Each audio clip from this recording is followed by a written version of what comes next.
പുതിയ ക്ലാസ് റൂമില് പുതിയ വിളക്ക് കൊളുത്തിക്കൊണ്ടാണ് നമ്മൾ നല്ല പരിപാടി ചെയ്തത്. നമ്മളങ്ങനെ എത്തിയില്ലാന്ന് നന്മ പറഞ്ഞു കൊടുത്ത് നന്മയോടുകൂടി വളർത്തുമ്പോ നന്മയുള്ള നല്ല മക്കൾ ഈ സമൂഹത്തിൽ നിറയും.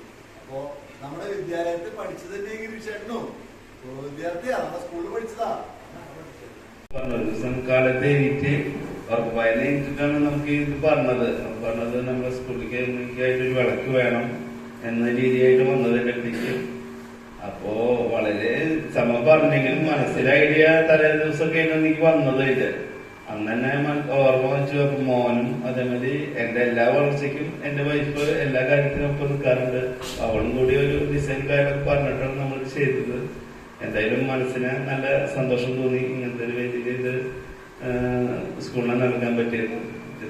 ശരി, മാഷ നമുക്ക് മാറ്റിയിട്ടൊരു സ്ഥിരമായിട്ടുള്ള ഒരു വിളക്ക് വേണമെന്ന് പറഞ്ഞപ്പോ നമ്മള് ആദ്യം വിളക്കുകൾക്ക് എണ്ണൊന്നും എടുത്തിരുന്നില്ല. അപ്പൊ എനിക്ക് ഒരു ആശയം തോന്നിയതാണ് അക്ഷരദീപം. നമുക്ക് 15 അക്ഷരങ്ങളാണ് ഒരക്ഷരം ഉള്ളത്.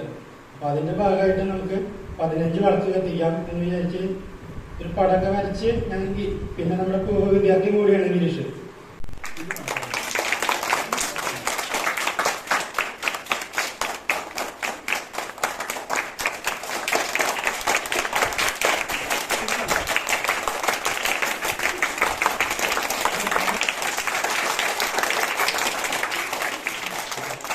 ഒരു സന്തോഷത്തിന്റെ പൂത്തിരി തെളിഞ്ഞു ഇല്ലേ? നമ്മുടെ ഏറെ കാലമായിട്ടുള്ള ഒരു ആഗ്രഹമാണ്. മാഷ് കുറെ കാലങ്ങളായിട്ട് പറയണം നമുക്ക് സ്ഥിരമായിട്ട് ഒരു വിളക്ക് ഉണ്ടാക്കണം. പക്ഷെ നമുക്ക് ഇന്നാണ് അത് സാധിച്ചത്. നമ്മുടെ ഗിരീഷ് ചേട്ടനും സുരേഷ് ചേട്ടനും കൂടെ കൂടി ചേർന്ന് നമ്മുടെ സ്കൂളിൽ നിന്നൊരു വിളക്ക് സമ്മാനിച്ചിരിക്കുകയാണ്.